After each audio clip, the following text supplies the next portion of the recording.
ಸರ್ವಮಂಗಳ ಮಾಂಗಲ್ಯೆ ಶಿವೆ ಸರ್ವಾರ್ಥ ಸಾಧಿಕೆ ಶರಣ್ಯೆ ತ್ರಯಂಬಕೆ ಗೌರಿ ನಾರಾಯಣಿ ನಮೋಸ್ತುತೆ. ನಮಸ್ತೆ ವೀಕ್ಷಕರೇ, ನಾನು doctor Vinutha Rajesh. Star destiny YouTube channel ವೀಕ್ಷಕರಿಗೆ ಎಲ್ರಿಗೂ ಈ ಕಾರ್ಯಕ್ರಮಕ್ಕೆ ಸ್ವಾಗತ ಸುಸ್ವಾಗತ ಅಂತ ಹೇಳ್ತಾ, ಇವತ್ತು ಸಹ ಒಂದು ವಿಶೇಷವಾಗಿರುವಂತಹ ಪರಿಹಾರದೊಂದಿಗೆ ಮತ್ತು ವಿಶೇಷವಾಗಿರುವಂತಹ ಟಾಪಿಕ್ ಜೊತೆಗೆ ನಾನು ನಿಮ್ಮ ಮುಂದೆ ಇದ್ದೀನಿ. ಜ್ಯೋತಿಷ್ಯ ಕಾರ್ಯಕ್ರಮದಲ್ಲಿ ನೀವು ನೋಡ್ತಾ ಇದ್ದೀರಾ, ಹಲವಾರು ಈ ಒಂದು ಚಾನಲ್ನಲ್ಲಿ ಬರ್ತಾ ಇರೋಂತಹ ಬಿಡುಗಡೆ ಆಗ್ತಾ ಇರೋಂತಹ ಕಾರ್ಯಕ್ರಮಗಳು ತುಂಬ ಚೆನ್ನಾಗಿ ಮೂಡಿ ಬರ್ತಾ ಇದ್ದು, ಒಳ್ಳೆ ರೆಸ್ಪಾನ್ಸ್ ಕೊಡ್ತಾ ಇದ್ದು, ಪ್ರತಿಯೊಬ್ಬರಿಗೂ ಅದು ಅನುಕೂಲ ಆಗ್ತಾ ಇರೋವಂಥದ್ದು ಕೂಡ ನನಗೆ ತುಂಬ ಸಂತೋಷ. ಇವತ್ತು ಮನೆಯಲ್ಲಿ ಸುಮಾರು ಜನ ಕೇಳಿದ್ದೀರಾ, ನೀವು ಕಮೆಂಟ್ಸಲ್ಲಿ ನೋಡಿದ್ರೆ ನಿಮಗೆ ಗೊತ್ತಾಗುತ್ತೆ, ಮೇಡಮ್ ದುಡ್ಡು ಕೈಯಲ್ಲಿ ನಿಲ್ತಾ ಇಲ್ಲ, ಏನೇನು ಸಮಸ್ಯೆ ಆಗಿರುತ್ತೆ ನಿಮಗೆ ದುಡ್ಡು ಕೈಯಲ್ಲಿ ನಿಲ್ತಾ ಇಲ್ಲ ಅಂತ. ನಾನು ಕೆಲವು ಪಾಯಿಂಟ್ಸ್ ಹೇಳ್ತೀನಿ ನೋಡಿ, ವಿಚಾರ ಎಕ್ಸಾಕ್ಟ್ಲಿ ನಿಮ್ಗೆ ಆ ಸಮಸ್ಯೆ ಮನೇಲಿ ಆಗಿರುತ್ತೆ. ಅಂಥ ಸಮಸ್ಯೆಗಳಿದ್ದಾಗಲೂ ಕೂಡ ನಿಮಗೆ ದುಡ್ಡು ಬರ್ತಾ ಇರೋಂಥದ್ದು ಕೂಡ ನಿಮಗೆ ಕಷ್ಟ ಆಗುತ್ತೆ, ಮತ್ತು ದುಡ್ಡು ಕೂಡ ನಿಲ್ಲೋವಂಥದ್ದು ಕೂಡ ತುಂಬ ಕಷ್ಟ ಆಗುತ್ತೆ. ಎರಡು ಥರ ಇದೆ. ದುಡ್ಡು ಬರೋದೇ ಕಷ್ಟ, ಒಂದು ಕ್ಯಾಟಗರಿ ಅಂತ ಹೇಳ್ಬೋದು. ಎರಡನೇದು, ದುಡ್ಡು ಬರ್ತಿದೆ, ಅದೇ ಬಂದ ತಕ್ಷಣ ಹಾಗೆ ಯಾವುದೋ ಕಮಿಟ್ಮೆಂಟ್ಸ್ ಕೊಟ್ಟೋಗುತ್ತೆ, ನಾನು ಏನು ಕೂಡ ಮಾಡೋಕ್ಕಾಗೋದಿಲ್ಲ, ದುಡ್ಡಲ್ಲಿ ನಾನು ಏನು ₹1 ಉಳಿಸೋಕ್ಕಾಗೋದಿಲ್ಲ, ಹಂಗೆ ಏನೋ ಒಂದು ಖರ್ಚು ಅಲ್ಲೇ ನಿಂತಿರುತ್ತೆ, ಆ ಖರ್ಚಿಗೆ ಹಾಗೆ ಹೊರಟೋಗುತ್ತೆ ಮೇಡಮ್. ಈ ರೀತಿಯಾದ ಸಮಸ್ಯೆ ಕೂಡ ಸುಮಾರು ಜನ ಹೇಳ್ತಿರ್ತಾರೆ. ದುಡ್ಡು ಬರ್ತಾ ಇಲ್ಲ ಅಂತಿಲ್ಲ, ಬರ್ತಿದೆ. ಆದರೆ ಯಾಕೆ ಈ ಥರ ಆಗುತ್ತೆ? ಫಸ್ಟ್ ಪಾಯಿಂಟ್, ದುಡ್ಡೇ ಬರ್ತಾ ಇಲ್ಲ. ಅಕಸ್ಮಾತ್ ನಿಮ್ಮ ಮನೆಯಲ್ಲಿ ಇದೊಂದು ಕೆಲವು ವಾಸ್ತು ಪ್ರಕಾರವಾಗಿ ನಾನು ನಿಮಗೆ ಟಿಪ್ಸ್ ಹೇಳ್ತೀನಿ ನೋಡಿ. ನಿಮ್ಮ ಮನೆಯ ವೆಸ್ಟ್ ಡೈರೆಕ್ಷನಲ್ಲಿ ಕಿಚನ್ ಇದೆಯಾ ನೋಡ್ಕೊಳ್ಳಿ. ಎಲ್ಲ ಹೇಳೋಕ್ಕಾಗೋದಿಲ್ಲ, ಯಾಕಂದರೆ ಎಲ್ಲ ಮನೆಯೂ ವಾಸ್ತು ಪ್ರಕಾರವಾಗಿ ಕಟ್ಟಿರ್ತಾರೆ ಅಂತ ಹೇಳೋಕ್ಕಾಗೋದಿಲ್ಲ. ವಾಸ್ತು ಪ್ರಕಾರವಾಗಿ ಕಟ್ಟಿಲ್ಲ ಅಂತ ಹೇಳಿದಾಗ, ಈಗ ಬಾಡಿಗೆ ಮನೆಗಳು ಸಹಜವಾಗಿ ಈಗ ಇತ್ತೀಚೆಗೆ ಎಲ್ಲರಿಗೂ ಅದ್ರ ಬಗ್ಗೆ ಒಂದು ಜ್ಞಾನ ಗೊತ್ತಾಗಿ ವಾಸ್ತು ಎಷ್ಟು ಇಂಪಾರ್ಟೆಂಟ್ ಆಗ್ತಾ ಇದೆ, ಯಾವ ಝೋನು ಯಾವ ಒಂದು ದಿಕ್ಕಿನಲ್ಲಿ ಏನೇನು ಆ್ಯಕ್ಟಿವಿಟೀಸ್ ಮಾಡಲೇಬೇಕು ಅಂತ ಇದ್ದರೆ ಅಂಥದನ್ನೇ ಕರೆಕ್ಟಾಗಿ ಫಾಲೋ ಮಾಡ್ತಾ ಇದ್ದಾರೆ. ಬಟ್ ಮೊದಲೆಲ್ಲ ಆ ಥರ ಇರ್ತಿರಲಿಲ್ಲ. ಮನೆಗೆ ಆ ಒಂದು ಜಾಗ ಹೇಗಿದೆ, ಆ ಜಾಗಕ್ಕೆ ಸಂಬಂಧಪಟ್ಟಂಗೆ ತಕ್ಕಂತೆ ಕಟ್ಟಿಬಿಟ್ಟಿರ್ತಾರೆ. ವೆಸ್ಟ್ ಸೈಡಲ್ಲಿ ನಿಮಗೆ ಕಿಚನ್ ಇದ್ದರೆ ಮನೇಲಿ ದುಡ್ಡು ಬರೋವಂಥದ್ದೇ ಬ್ಲಾಕ್ ಆಗುತ್ತೆ.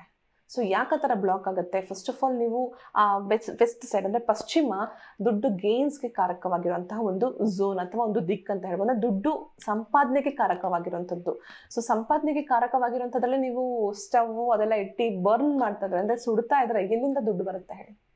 ಇಮ್ಮಿಡಿಯೇಟಾಗಿ ಚೇಂಜ್ ಮಾಡ್ಕೊಳ್ಳಿ. ಆ ಕಡೆ ಪಕ್ಕಕ್ಕೆ ಟುವರ್ಡ್ಸ್ ನಾರ್ತ್ಗೂ ಸೌತ್ಗೂ ಆ ಥರ ನೋಡಿಕೊಂಡು ಚೇಂಜ್ ಮಾಡ್ಕೊಳ್ಳಿ. ಇಮ್ಮಿಡಿಯೇಟಾಗಿ ಚೇಂಜ್ ಮಾಡಿ. ಬಟ್ ಬೆಸ್ಟ್ ಡೈರೆಕ್ಷನು ಆಗ್ನೇಯ ಕಿಚನ್ಗೆ ಒಳ್ಳೆ ಡೈರೆಕ್ಷನ್ನು. ಬಟ್ ಅಕಸ್ಮಾತ್ ಆಗ್ಬಿಟ್ಟಿದೆ ಮೇಡಮ್, ನಮ್ಮ ಒಂದು ಮನೆಯಲ್ಲಿ ನಮ್ಮ ಜಾಗದಲ್ಲಿ ಈ ರೀತಿ ಸಮಸ್ಯೆ ಇದೆ, ಅದಕ್ಕೆ ಬೇಕಾಗಿರುವಂತಹ ರೆಮಿಡೀಸ್ ಕೂಡ ಸಿಗುತ್ತೆ, ನಿಮಗೆ ಮಾಡ್ಕೋಬಹುದು.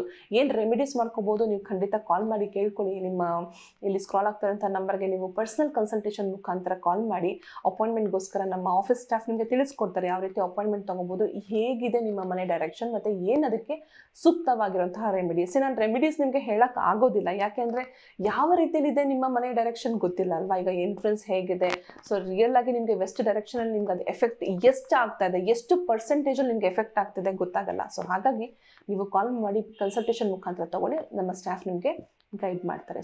ಎರಡನೇ ಪಾಯಿಂಟು, ಮೇಡಮ್ ದುಡ್ಡು ಬರ್ತಾ ಇದೆ ಆದರೆ ಮನೇಲಿ ದುಡ್ಡು ನಿಲ್ತಾನೆ ಇಲ್ಲ. ಏನು ಮಾಡಬೇಕು ಮೇಡಮ್ ಇದಕ್ಕೆ? ಮುಖ್ಯವಾಗಿ ದುಡ್ಡು ಬರ್ತಾ ಇದೆ ನಿಲ್ತಾ ಇಲ್ಲ, ವೆಸ್ಟ್ ಸೈಡಲ್ಲಿ ನಿಮಗೆ ಟಾಯ್ಲೆಟ್ ಇದೆಯಾ ನೋಡ್ಕೊಳ್ಳಿ.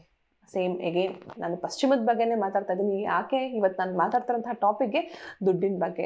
ದುಡ್ಡು ಗೇನ್ಸ್ ವೆಲ್ತ್, ಯಾವ ರೀತಿಯಲ್ಲಿ ನೀವು ಸಂಪತ್ತನ್ನು ಗಳಿಸೋವಂಥದ್ದು, ಯಾವ ರೀತಿಯಲ್ಲಿ ಆ ಸಂಪತ್ತನ್ನು ಶೇಖರಣೆ ಮಾಡ್ಕೊಳ್ಳೋವಂಥದ್ದು. ಎರಡು ಅದೇ ಹೇಳ್ತಾ ಇದ್ದೀನಿ, ಗಳಿಸೋವಂಥದ್ದು ಮತ್ತು ಶೇಖರಣೆ ನಿಮ್ಗೆ ಬರುತ್ತೆ ದುಡ್ಡು, ಬಟ್ ನಿಲ್ಲಲ್ಲ. ಹಾಗಾಗಿ ಹೇಗೆ ಮಾಡ್ಕೋಬೋದು ಅದಕ್ಕೂ ಹೇಳ್ತಾ ಇದ್ದೀನಿ. ಅಕಸ್ಮಾತಾಗಿ ನಿಮ್ಮ ವೆಸ್ಟ್ ಡೈರೆಕ್ಷನಲ್ಲಿ ಟಾಯ್ಲೆಟ್ ಇದ್ದರೂ ಅದನ್ನು ಕೂಡ ಅಷ್ಟೇ ಡಿಸ್ಪೋಸ್, ಅಂದರೆ ನೀವು ಗಳಿಸಿದ್ದೆಲ್ಲ ಹೋಗಿ ಏನು ಮಾಡ್ತೀರಾ ಟಾಯ್ಲೆಟಲ್ಲಿ, ಎಲ್ಲ ಡಿಸ್ಪೋಸ್ ಮಾಡಿನೇ ಅಲ್ವಾ ಬರೋದು, ಎಲ್ಲ ಹಾಕಿನೇ ಬರೋವಂಥದ್ದು. ಹಾಗಾಗಿ ಎಲ್ಲ ಹೊರಟೋಗುತ್ತೆ, ಎವ್ರಿಥಿಂಗ್ ವಿಲ್ ಗೋ, ವ್ಯಾನಿಷ್ ಆಗಿಬಿಡುತ್ತೆ. ಯಾವುದು ಕೂಡ ನಿಲ್ತಾ ಇರಲ್ಲ. ಅದಕ್ಕೂ ಅಷ್ಟೇ ತುಂಬ ಡೇಂಜರ್ ಅಂತ ಅನ್ಬೋದು. ರೆಮಿಡಿ ಅದಕ್ಕೆ ತುಂಬ ಬೇಕೇ ಬೇಕು, ಇನ್ ಕೇಸ್ ಬಾಡಿಗೆ ಮನೆಗಳಾಗಿದ್ದರೆ. ಬಟ್ ಸ್ವಂತ ಮನೆ ಆಗಿದ್ರೆ ಐ ವುಡ್ ಸೇ ಡೆಫಿನೆಟ್ಲಿ ನೀವು ಬೇರೆ ಕಡೆ ಮಾಡ್ಕೊಳ್ಳೋದು ತುಂಬ ಉತ್ತಮ. ಬಟ್ ಎಗೈನ್ ಒಂದ್ಸಲ ನೀವು ಕನ್ಸಲ್ಟೇಷನ್ ಮುಖಾಂತರ ನೀವು ಅದ್ರ ಬಗ್ಗೆ ಏನು ಬೇಕೋ ಮಾಹಿತಿನ ನೀವು ಪಡ್ಕೊಳ್ಳಿ. ಎರಡನೇ ವಿಚಾರ ಇಮಿಡಿಯೇಟ್ಲಾಗಿ ಹೇಳಬೇಕು ಅಂದರೆ, ನಿಮ್ಮ ವೆಸ್ಟ್ ಡೈರೆಕ್ಷನಲ್ಲಿ AC ಕಂಪಾರ್ಟ್ಮೆಂಟ್ ಇದೆಯಾ, ಅಂದರೆ AC ಹಾಕ್ಸಿರೋಂಥದ್ದು ಅಥವಾ ಅದರದ್ದು ಬಾಕ್ಸ್ ಇರುತ್ತಲ್ಲ ಅದೇನಾದರೂ ಇದೆಯಾ ನೋಡ್ಕೊಳ್ಳಿ. ಯಾಕೆ ಅಂದರೆ ಫ್ರೀಸ್ ಮಾಡಿಬಿಡತ್ತೆ. ಇದೆ ಮೇಡಮ್, ಬಟ್ ನಾನು ಏನೂ ಮಾಡೋಕ್ಕಾಗ್ತಾ ಇಲ್ಲ, ದುಡ್ಡನ್ನು ಏನೂ ಮಾಡೋಕ್ಕಾಗ್ತಾ, ಯಾರಿಗೂ ಕೊಟ್ಟಿದ್ದೀವಿ ಸಾಲ, ಯಾರೂ ವಾಪಸ್ ಕೊಡ್ತಾ ಇಲ್ಲ, ಫ್ರೆಂಡ್ಸ್ ಯಾರೋ ಇಮಿಡಿಯೇಟಾಗಿ ಕೊಡ್ತೀವಿ ಅಂತ ಇಸ್ಕೊಂಡು ಹೋದ್ರು, ಬಟ್ ಆದ್ರೂ ಕೊಡ್ತಾ ಇಲ್ಲ, ಹಾಗಿರುತ್ತಲ್ವಾ. ಇವೆಲ್ಲ ತುಂಬಾ ಅನುಭವಿಸಿದ್ರೆ ಐನೋ ನೀವು ನೋಡ್ತಾ ಇರೋಂಥವ್ರು ಗೊತ್ತಾಗ್ತಿದೆ ಇದು ಎಷ್ಟು ಮಟ್ಟಿಗೆ ನಿಮ್ಗೆ ಅದು ನಿಜ ಆಗ್ತಿದೆ ಅಂತ ನಿಮಗೆ ಗೊತ್ತಿದೆ. ಫ್ರೀಸ್ ಮಾಡುತ್ತೆ. ನೋಡ್ಕೊಳ್ಳಿ, ನಿಮ್ಮ ವೆಸ್ಟ್ ಡೈರೆಕ್ಷನ್ AC ಇದ್ದರೆ ಡೆಫಿನೆಟ್ಲಿ ರೆಮಿಡಿ ಇದೆ. ಯಾವ ರೀತಿ ರೆಮಿಡಿ ಮಾಡ್ಕೋಬೋದು ಅಂತ ನೀವು ಕೇಳ್ಕೊಂಡು ಖಂಡಿತ ಮಾಡ್ಕೊಳ್ಳಿ. ಅದಕ್ಕೆ ಇಲ್ಲ ಮೂವ್ ಮಾಡಿ ಟುವರ್ಡ್ಸ್ ನಾರ್ತ್ ಅಥವಾ ಸೌತ್ಗೆ ಸ್ವಲ್ಪ ನೋಡ್ಕೊಂಡು ಝೋನ್ ಸ್ವಲ್ಪ ಶಿಫ್ಟ್ ಮಾಡ್ಕೊಳ್ಳಿ, ಏನು ಪ್ರಾಬ್ಲಮ್ ಆಗೋದಿಲ್ಲ, ಡೆಫಿನೆಟ್ಲಿ ಕ್ಲಿಯರ್ ಆಗುತ್ತೆ. ಎಲ್ಲದಕ್ಕೂ ಒಂದು ವಿಶೇಷವಾಗಿ ನಾನು ಇವತ್ತು ತೋರಿಸ್ತಾ ಇದ್ದೀನಿ, ಇವತ್ತು ನಾನು ಆಲ್ರೆಡಿ ಕೈಯಲ್ಲಿ ಇಟ್ಕೊಂಡಿದ್ದೀನಿ, ಇದು ಕೂಡ ಒನ್ ಆಫ್ ದ ವಾಸ್ತು ಪ್ರಕಾರವಾಗಿ ಬೆಸ್ಟ್ ರೆಮಿಡಿ ಅಂತ ಹೇಳ್ಬೋದು. ಈಶಾನ್ಯ ದಿಕ್ಕಲ್ಲಿ ನೀವು ಇದನ್ನು ಪ್ಲೇಸ್ ಮಾಡೋವಂಥದ್ದು, ಇಡೋವಂಥದ್ದು ಏನಿಲ್ಲ ನೋಡಿ, ಇರೋವಂಥದ್ದು ಅಷ್ಟೇ. ಸೊ ಇಲ್ಲಿ ಕಾಣ್ತಿರೋಂಥದ್ದು ವೆಲ್ತ್ ಟ್ರೀ ಅಂತ ಹೇಳ್ತೀವಿ ಇದಕ್ಕೆ. ಸೊ ಇದು ದುಡ್ಡಿನ ಮರ, ಹೇಳ್ತಾರಲ್ಲ ದುಡ್ಡಿನ ಗಿಡ ನೆಟ್ಟಿದ್ದೀವ ನಾವು ಅಂತ. ಸೊ ಇದೇ ಆ ಒಂದು ದುಡ್ಡಿನ ಗಿಡ. ಸೊ ವೆಲ್ತ್ ಟ್ರೀ ಇದನ್ನು ನೀವು ಈಶಾನ್ಯ ಜಾಗದಲ್ಲಿ ಇಡೋದ್ರಿಂದ ಸಂಪತ್ತು ಶೇಖರಣೆ ಆಗುತ್ತೆ. ಸಂಪತ್ತೇ ಬರ್ತಾ ಇಲ್ಲ ಮೇಡಮ್, ದುಡ್ಡೇ ಬರ್ತಾ ಇಲ್ಲ, ವೆಸ್ಟ್ ಜಾಗದಲ್ಲಿ ಇಡಿ. ಓಕೆ, ಗೇನ್ಸ್, ಪ್ರಾಪ್ತಿ, ನಿಮಗೆ ಪ್ರಾಪ್ತಿ ಆಗೋದಕ್ಕೆ ಸಹಾಯ ಮಾಡುತ್ತೆ.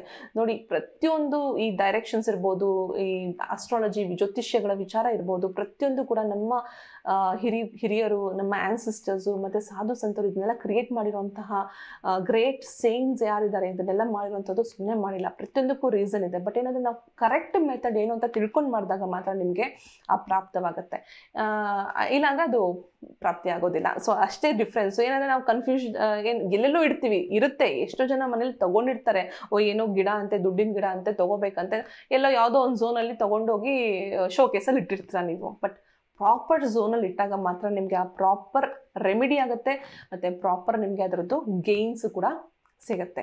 ಸೊ ಅದೇ ರೀತಿಯಲ್ಲಿ ಇವತ್ತಿನ ಒಂದು ಕಾರ್ಯಕ್ರಮ ನಿಮ್ಗೆ ಇಷ್ಟ ಆಗಿದೆ ಅಂತ ಹೇಳ್ತಾ, ಸೊ ನಿಮ್ಮ ಬಗ್ಗೆ ಅದೇ ಹೇಳ್ದಂಗೆ ಏನಾದರೂ ಪರ್ಸನಲ್ ಕನ್ಸಲ್ಟೇಷನ್ ಬೇಕು ಅಂದರೆ ನಮ್ಮ ಆಫೀಸ್ ನಂಬರ್ಸ್ಗೆ ಕಾಲ್ ಮಾಡಿ, ನಮ್ಮ ಸ್ಟಾಫ್ ನಿಮಗೆ ಅಸಿಸ್ಟ್ ಮಾಡ್ತಾರೆ. ಎಲ್ಲರಿಗೂ ಬೇಕು. ಸೊ ಡೆಫಿನೆಟ್ಲಿ ಶೇರ್ ಮಾಡಿ, ಈ ವಿಡಿಯೋನ ಸಬ್ಸ್ಕ್ರೈಬ್ ಮಾಡ್ಕೊಳ್ಳಿ, ಮುಂಬರುವಂಥ ಒಂದು ಕಾರ್ಯಕ್ರಮಗಳು ನಿಮಗೆ ಗೊತ್ತಾಗುತ್ತೆ.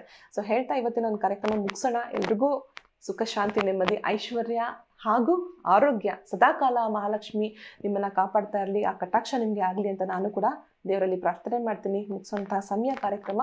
ನಮಸ್ತೆ.